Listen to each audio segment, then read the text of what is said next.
This is Talk of the Town, a weekly program featuring community events happening in and around Northeast Michigan. With your host, Bradley Summers. And get the latest from Alpena Community College with ACC President Dr. Don McMaster. And now, today's Talk of the Town.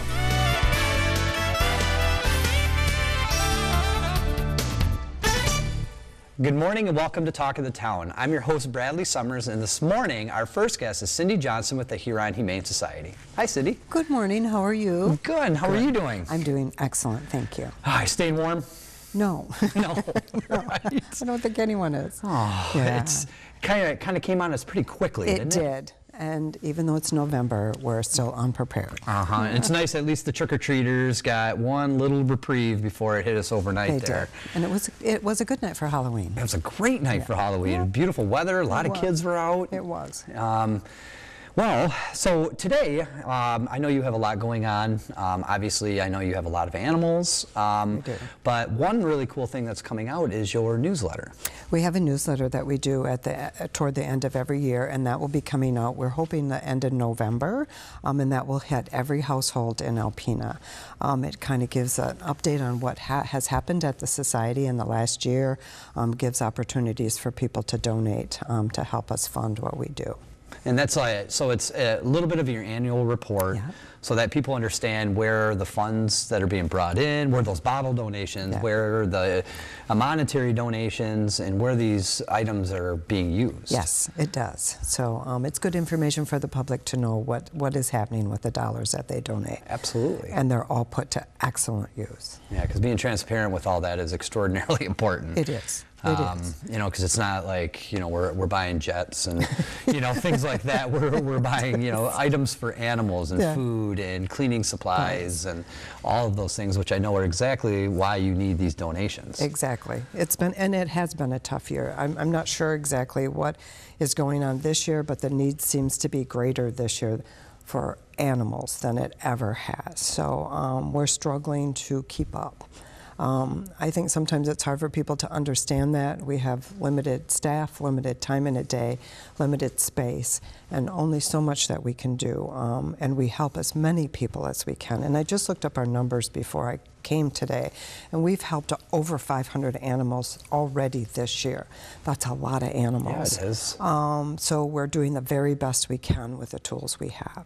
Yeah. And I think we do an excellent job. Yeah, you do an excellent job. Are you seeing more dogs, more cats? I know there are a lot of cats right now in the community. The need for cats is overwhelming. It's simply overwhelming, and I'm not sure why this year it's so much different than any other year. It kind of limits on what we can take in dogs because we just don't have the staff and the time to do all of it. So I have cut back on dogs. I try to keep one or two at a time. And all the dogs on our waiting list, because we do have waiting lists, are in homes waiting to come in. So they're not like free roaming and going to freeze to death. And the same with the cats. There are some cats that are out in the elements that are on our list, and we get to them as quickly as we can. But it's just crazy. Yeah. Yeah. Yeah, and it's amazing though, you know, the resources that you're able to put into just helping these furry friends in our community, and you know, the partnerships and collaborations. And something I often say on this show is, you know, that's kind of why, you know, that's why we're in the nonprofit realm, is, you know, trying to enhance what we're trying to do in the community, you know, and try to make it a better place. And you know, if we don't spay and neuter animals that are even out there that are running around freely right now, then it just compounds into more of an issue later on. It does. It is absolutely insane how many. If it's a male cat, he can impregnate as many females as he wants. And if it's a female cat, she can have up to 4 litters a year. That's one cat. And then that just grows from that point. So for people to understand that unneutered and unspayed cats and dogs, but especially cats, just has the potential to make this problem bigger and bigger and bigger and bigger. Yeah. So to give away a free cat to somebody because you have a problem and you have more cats than you need, you give a free cat to somebody and they don't get that cat fixed, it just makes the problem grow. So I just wish that people would reach out to nonprofits like us and Animal Control and Second Chance, because we give free spay and neuter certificates with every single adoptions. They're up to date on shots, they're dewormed, they're ready for a home. Makes a difference because it stops that, helps to stop that unwanted pet population. So I know you're always looking for volunteers Yes. as well. Now, Yes. if someone wanted to become a volunteer and come and spend some time with these animals and, you know, do some things to allow you to maybe take more dogs in, or, you know, something on a consistent basis, how would I go about doing that? Come in. We have a really simple application you have to fill out, but come in. Even if you think, okay, today's the day I'm going to go volunteer, I'm just going to go do it. Come and see us, because it all matters. It all helps. If we have somebody who can help walk the dogs and all of those things that you have to do. And I know there's a lot of work with cats, and there are, but dogs require more attention. They need to go out, they need to, you know, you give a cat a litter pan and go around and scoop, but dogs, you actually physically have to spend time with them to get those simple things done for them. So that all helps us. And from personal experience, I mean, that's where I got my dog. You know, it's been a family friend for, 13 years. Thank you. And, you know, it means a lot. You know, we would come in as a family, or even bringing kids from the Boys and Girls Club through our volunteer program, and, you know, introducing them to animal care and showing them that, you know, just by petting an animal for a half an hour, you know, means a lot to these animals. Or but it also means a lot to the people, and it means a lot to the kids from the club that come. Sometimes it's just that decompression in the day that they need, and it just, animals have a way of giving us all what we need that we didn't even know we needed. Yeah. Well, you know, thank you for being there and providing this service. Before we end our segment today, we want to talk a little bit about Giving Tuesday. Giving Tuesday Yes. coming up on November 28th. Yes, we are part of Giving Tuesday again this year, and thankful. Those funds help us at the end of the year to continue to do the things we do. So if anyone is giving on Giving Tuesday, please consider us. We would be grateful. Yeah, the Community Foundation does such a great job with, you know, putting the word out there, and of course all the individual organizations as well. But, you know, it's a really big thing to be part of this, because, you know, it helps not only just the Humane Society, but helps the community become a better place. It does. Because really a lot of the grassroots efforts in each community is done by a lot of the nonprofits. You know, without that support, there's so many different resources that aren't available. And this is such a wonderful, you know, event that has grown exponentially over the years. And, you know, to be involved with it, and, you know, just to have that attention as an organization too is wonderful. And I'm so happy that you're involved this year. Thank you. Thank you. Hopefully there's a lot of people out there watching that take the time on November 28th over that 24-hour period to really just, you know, step up for the community and step up for whatever entity that, you know, that has a special place in their heart. But, you know, there's a huge need in our community, and, you know, as a nonprofit, you know, I know you're working your butt off to meet those needs. So thank you. Thank you. So thank you so much. Have a wonderful day as well. You too. Thank you so much. Thank you for joining us in the first segment. Stay tuned after the break for Christine Witalski of the Besser Museum for Northeastern Michigan. Welcome back, everyone. Our next guest is Christine Witalski from the Besser Museum for Northeast Michigan. Hi, Chris. Hi, Brad. How are you? How are you? Well, we are so busy. I know I say that every time I come to visit you, but we just are having Christmas explosion at the Besser Museum again.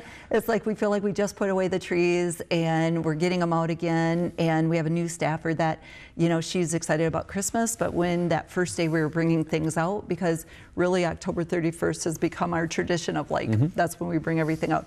And she just couldn't believe how many trees. I said, yeah, it's going to be a busy couple weeks while we transform the museum, but it's just one of our favorite exhibits for the community and for us. We love Christmas. Well, and you invite others to come in to decorate. It's so fun this year too. So because of our renovation project and closing off that other end of the museum, we chose to put the community trees in our Wilson Gallery. And so we redid the Wilson Gallery a few years ago, if you remember.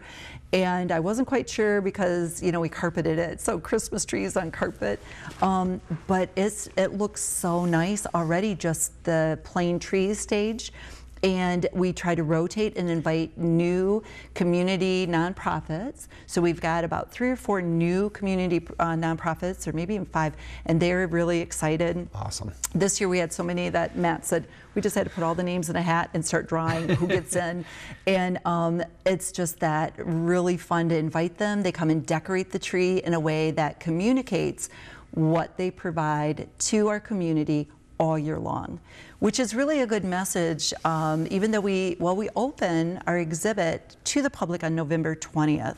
Museum members only are the November 19th reception, but it ties in so well with the Giving Tuesday, actually, because yeah, we got a lot of nonprofits, you know, competing for that golden goose. Well, that you have this year. Yeah, he went back to the Community Foundation to get spruced up for next year. You got one last picture though, right? Yes, of course. did. And oh, he helped us get so much done. He really did. Because, you know, one of the things about Giving Tuesday and about private donors donating to organizations like the Besser Museum or the Boys and Girls Club or like Cindy's shelter, are those dollars help leverage grants. People always think nonprofits, just write a grant. Just write a grant. It's like you need money to leverage grants. They're matching grants. So every community dollar really does matter. And I think that's an important message because people don't understand that, that we really do need the community. And grantors want to see what kind of community support do you have for your project. Exactly. Because that's a meter of how successful it's going to be. So really, it's so important to have, you know, a Giving Tuesday or other private donations coming into those campaigns, because it means a lot and it stretches those grant dollars farther. Well, and I know you had mentioned Macaca Funds, cultural... Michigan Arts and Culture Council. Yep. Yes, we got a matching grant from them, and it's a 1-to-1 match. So we had to raise every dollar for their dollars, and even for the next year, same thing. And so they helped, it's a capital project, so they help with the construction. And it was so beneficial. We got so much done with that first phase of renovation. And I know I'm talking to an expert. You've been under renovation for so long too. But we have so much construction going on. It's just been such a fun time because, you know, not that I like really living in a torn apart, you know, I say living because I work there so much, but we have the new History Gallery torn up. We're renovating some of the storefronts in the Avenue of Shops. Looks absolutely amazing. We got an amazing contractor. I got to give a shout out to Ken Amlott, and working with him. And then we still have the Great Lakes Fisheries Heritage construction going on in the backyard to build that shelter over the Chinook. Wow. And then on top of that, we've got a lot of Christmas trees being decorated. That's why we close to the public. November 1st through November 19th, we are closed to the public while we set the exhibit. The big reveal is going to be for our members only at our free museum members only reception. JJ's does a wonderful job catering it. We'll have music and we have raffle giveaways. So we have some really nice prizes. You can go on to our website and look at our raffle prizes. And for every member that attends the gala, so yes, you do have to attend if you're a Besser Museum member to get one free raffle ticket. But there's other ways to participate. So if you're not a Besser Museum member, and this is kind of our membership drive season 2, you can become a Besser Museum member, get free admission to the museum all year long, get free admission to our reception, and get one free raffle ticket for one of the prizes of your choice. You know, like which one do you want to put your raffle ticket in? Or if you're already a member, you can increase your membership level, or you can gift a membership, which they make great Christmas gifts. Yeah. Yes, and then we will be selling extra raffle tickets. So even though we're closed to the public, to tours, we are still working, you know, at the museum, so you can come on in, buy your membership, buy raffle tickets. You do not need to be present at the gala to win your prize if your name is drawn. So do you have to be a member to enter the raffle? Yes, Okay. I am so glad you clarified that. Yes, because it is our members-only raffle Okay. and our members-only gala. So we're already telling our members, if you plan on bringing a guest that is not a member, they will be expected to at least purchase an individual $25 membership. Because if we did a gala like everybody does their galas, it's usually anywhere from $25 to $100 ticket price. And so rather than, we just love our members. I mean, truly, our membership base and what that revenue provides for our operations, and then also the volunteerism that they do. It was one way that the board decided a few years ago that the free membership gala is the way to go, just to say thank you, and then on the flip side, use it as a membership drive too. Well, I'll tell you, my grandfather and my kids really enjoy coming. And, you know, if anybody out there is thinking, well, $25, I mean, to get, you know, a membership fee for a year to be able to look at all the great exhibits, especially, you know, and support what you're doing right now with this capital project and everything that's going into such a wonderful resource for our community. You know, it doesn't matter if they're 5 years old or 89 years old. I mean, everybody enjoys coming and learning something about our community. And I know your enthusiasm and the things that you bring, your professionalism and your creative and unique outlook on things really shines throughout that entire museum as well. Well, thank you. I get to work with a lot of great talented people from so many sectors in our community that bring their talents and their skills, and I think that's where I get my energy from. It's a lot of fun, and as far as multi-generational experiences and a place that grandparents can bring their grandkids, it's just so fun to see and sharing those stories. And we're so excited about our new history gallery because what is being designed will inspire more of those kind of conversations, more thought-provoking, you know, questions. And again, the kids will be able to interact with it like no other museum that they've had in Alpena so far. Awesome. And the planetarium and just so many awesome resources.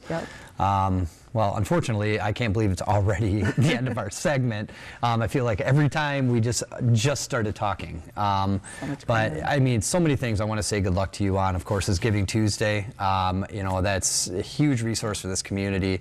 You know, you were the top organization last year. I hope you are again. Yes. Well, thank you. It's such an honor having the Golden Goose and raising those funds. I mean, that was just like mind-blowing. It was so fun. And I know that we have a lot of nonprofits and they, you know, it's a fun competition, but we'll do our best to get our message out there this year too. So well, good luck to you, and good luck to you on the Capital Project, your member drive, and of course your members only gala coming up as well. Thanks, Brad. Thank you.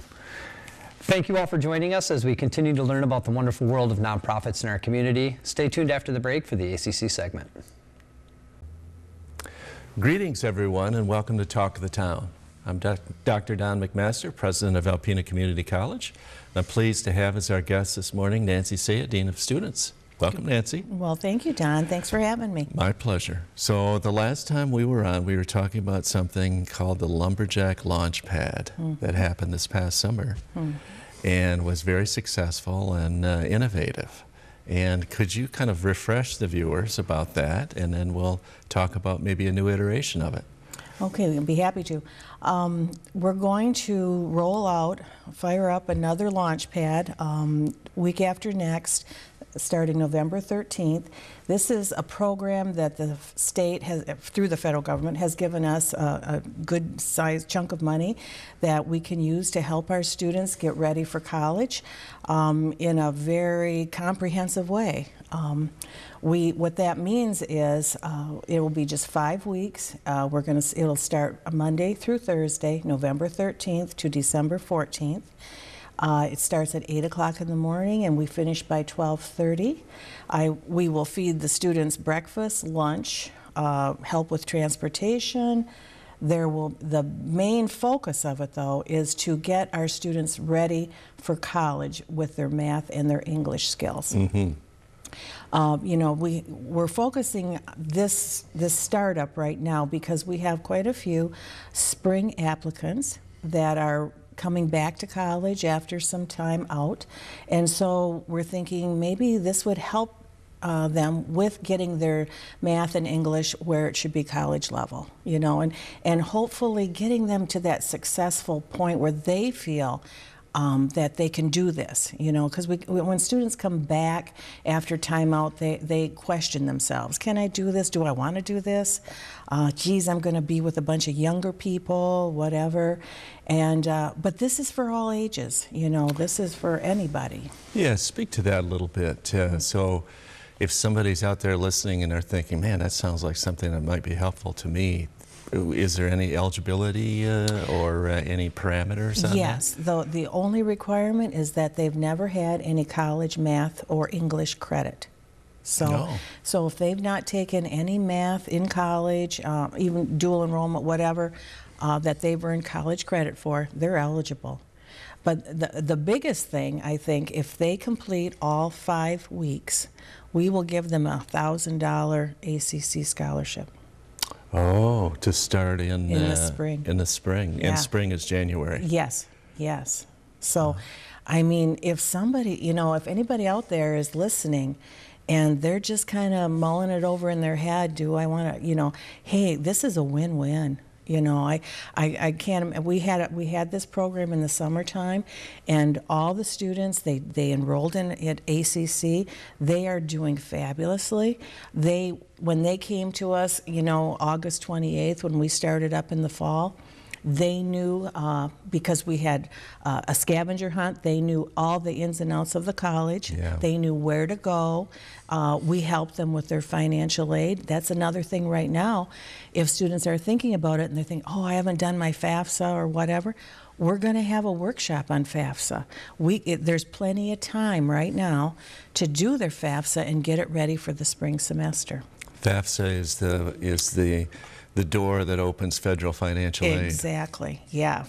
Free application for federal student aid, FAFSA. Okay. Yeah, yeah. So in addition to, you know, the financial aid workshops, we're going to do other workshops with them. It will be, you know, like test-taking anxiety. You know, so many people suffer with that. Time management, that's another thing because you're going to be adding another thing to your day, basically. And how do you manage your time and get it all done? College success skills. Our admissions director, Mike Colleen, will be giving a college tour, and you know how fun that'll be. Yeah. So it's all good stuff. The other thing too is we're going to feed them breakfast and lunch, you know. And if they need help with transportation, we'll throw that in, and then not to mention the college swag. We're going to have swag. I mean, they'll get all kinds of free backpacks, calculators, book bags, you name it, notebooks. We will shower them with all kinds of goodies. So, like I said, it is a win-win, you know. And in addition to these kind of non-instructional things, benefits, incentives, they will be taking some math and English kind of developmental coursework. Well, they're going to end up with the skill to probably start basic algebra. You know, it'll go slow and then work its way up. Sarah Burt is a phenomenal math teacher. That's true. And she worked for us in the summer, did a phenomenal job. The students loved her, they learned. And then we have Monica Ehrlich, who is going to be teaching our English portion. So how the day will roll out is they'll all arrive 8 o'clock. Our food service will feed them breakfast. By 8:30, they'll be in their class session. Monday, Wednesday will be math. Tuesday, Thursday will be English. And so 8:30 to 10:30, they'll do the English or math. And then we'll have a little break, and then we're going to feed them lunch. And then we'll have like maybe an hour-long, 45-minute workshop on something that will help them be successful in college. So Monday through Thursday, 5 weeks, $1,000. Come on. Yeah, who could beat that? Yeah. One thing that I spotted when you did it before was the cohort binding of these folks that really come from a lot of different areas, and then they join as a group and they're kind of in a cohort. This is always good. It is good because they're going to start their semester with some ready-made acquaintances. Right. And that's always positive because, you know, when you're walking into a new environment, you're all alone, you don't really know, you're going to already know some people. And that's powerful. You know, that just aids to the comfortness of the student. And the biggest thing is we want to have them have a good experience. We want to create an environment for them that they will want to be a part of, you know, and then hopefully continue to be a part of and grow with it. Right, you know. succeed. Absolutely, yeah. So we got about 20 seconds left. How would people get involved here? Real easy. All you got to do, go to our ACC website. There's a roving slide. It says Lumberjack Launchpad. Click here to register. Boom, you're in. And that's all you got to do. It's just a quick name, address, you know, a couple questions, and that's it. Wow, that's pretty convenient. Well, yeah. And thank you for your efforts. I do, you know, your focus on student service and student success and retention. That's absolutely where we need to be. Exactly. Yeah. So thank you for that. Thank you, folks, for watching Talk of the Town. We'll see you again next week. This has been Talk of the Town with your hosts Bradley Summers and Dr. Don McMaster. For a list of community events taking place in Northeast Michigan, please visit our website at WVKB11.com and click on our community link. This has been a Thunder Bay Broadcasting Corporation production. All rights reserved.